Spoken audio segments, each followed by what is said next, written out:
Hello everyone, I'm continuing my look at the most recent Marvel Legends wave of figures, which was a bit more experimental in concept than what we've had previously. It's a comic book themed wave, it has a comic book accessory, which seems to be the distinction, and it has quite an eclectic mix of characters that they focused on from across very different eras, which is quite fun and interesting. And there's a few highlights for me, and one of those was the long-awaited Adam Warlock, a comic book accurate Adam Warlock, I should say, because we've had movie versions in the past. So for me, this is one I've really long wanted, particularly taken from the 90s as part of that Infinity Gauntlet saga. Very, very cool. So very excited to get my hands on this. And if we just dive in and take a look at the packaging, I have to say I really like this approach to the packaging. It's a little bit different from that standard box packaging that we get. Of course, it is that sort of flat card. I love this. It hangs flush on the wall if you want to hang them up. I think it looks really striking. I really like the layout and the design, particularly that ribbon at the top there, emulating what we see in the comic books with the #1. I think it's really, really cool. Loving the Infinity Gauntlet logo they've opted for here as well. And in the background, in that sort of blue montage, we have some images taken from the comic books themselves, which is a really lovely touch. And I think all in all, this looks really striking on display. If we flip it and look at the reverse, again, nice use of color here, a nice splash of yellow, really highlights everything else. Really enlarged image there of Infinity Gauntlet #1. Absolutely wonderful artwork, and it looks fantastic. And of course, a little bit of bio, and then the other figures that are available in the wave. But all in all, very displayable and quite fun. So, looking at the figure itself, there's an awful lot that's been recycled here, but on first glance, he certainly looks the part. And a lot of that comes down to this brand new head sculpt. We've not seen this character before, or this version of the character before, so he does require a head sculpt. And this looks really, really good. They've opted to give him that sort of aggressive, more pouty pose, which looks really good. He's baring his teeth, which look excellent. And I have to say, I'm really impressed with the paint apps here, particularly around the eyes, but actually the hair as well, because we've actually got a wash running through the hair, which is fantastic, and it just really adds that volume, that depth, that texture, and I think it just looks really good. It just makes it look a little bit more authentic and lifelike, or more true to what we see on the page, I suppose. Fantastic stuff. This is a really, really good start. The cape and the collar of the cape is done quite well. It is distinctive. It is specific to this character, which is lovely. I do really like the skull sort of emblem at the top there, the tie, keeping it all together. It looks really good. There's some paint apps here. We have the white and the yellow, but obviously nothing really happening on the cape itself, and we'll see that a little bit more in a moment. The actual torso is just simply been recycled. Minimal effort here on Hasbro's part, I'm afraid.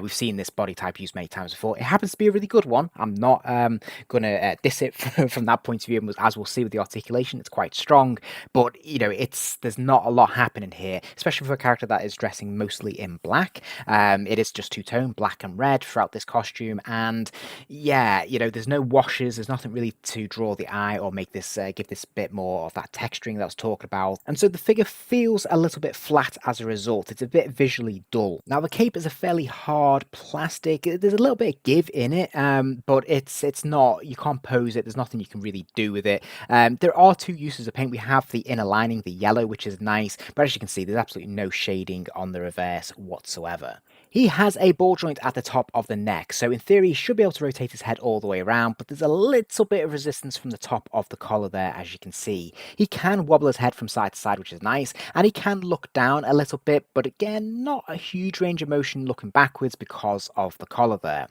He's got ball joints in the shoulders. He's also got the butterfly wing joint, which I'm hugely impressed with. I love this body mold, and I think it works really, really well because of that butterfly wing joint, and he does have the complementary bicep swivel, the double pin at the elbow there, allowing the hand to get all the way to the top of the head, and of course the standard pin swivel at the wrist.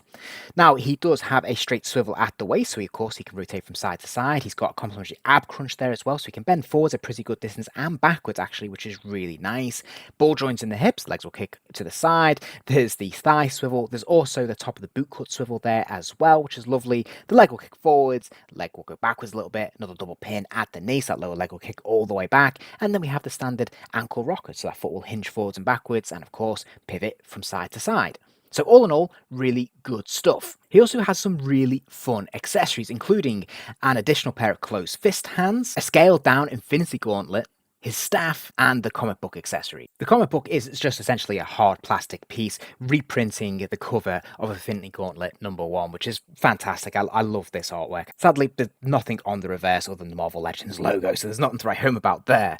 The staff is a really cool piece, obviously bespoke to this character. I love this thing that's worked really well. There's actually some nice detailing in the sculpt as well. There's actually some grooves and stuff on the actual staff itself. Of course, we have that sort of eagle phoenix shaped sort of design at the top there, which looks great. Of course, he has no problems holding this in his grip, and you can do different poses with this. Sadly, no shading on it, no washes running through it, which would have really enhanced it. But as a prop, I think it looks really cool. My favourite piece, though, and the thing I'm really, really glad they included, is this scaled down Infinity Gauntlet. We've had Infinity Gauntlets before, usually on Thanos figures, so they tend to be bigger and oversized. Really lovely that we've got one now that's comic book accurate anyway, that will fit on the hands of our standard sort of 6-inch scale Marvel Legends figures. That is so cool. Any number of characters can now pick up the gauntlet, and I think it looks absolutely tremendous, and it works really, really well. So then, final thoughts from me. Well, I'm just going to give this figure 3 stars, which might feel a little bit harsh, but let me talk you through my reasoning for this. A large part of this comes down to the fact that really we're just getting a recycled figure that we've had many, many times before. There's nothing really new in the way of sculpting or new tooling, and then you combine that with the real lack of washes and paint apps and just, shading and things like that make this figure overall feel a little bit dull, especially because for the most part he's in a bit of a black bodysuit, really.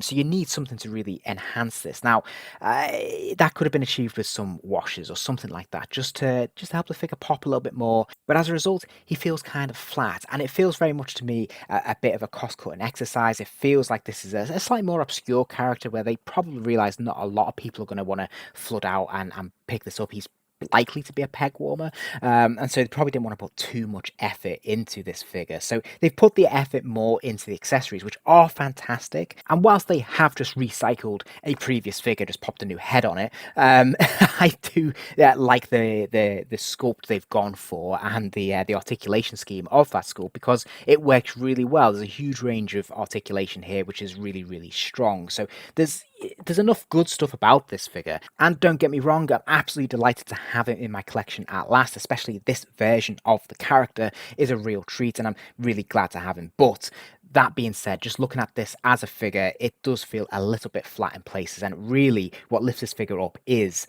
the accessories. I hope you enjoyed the video. If you did, please do consider giving the video a like. That kind of thing really does help the channel out, and it allows me to keep making more content. And if you're interested in seeing more content, remember to hit subscribe, as there'll be plenty more videos coming soon.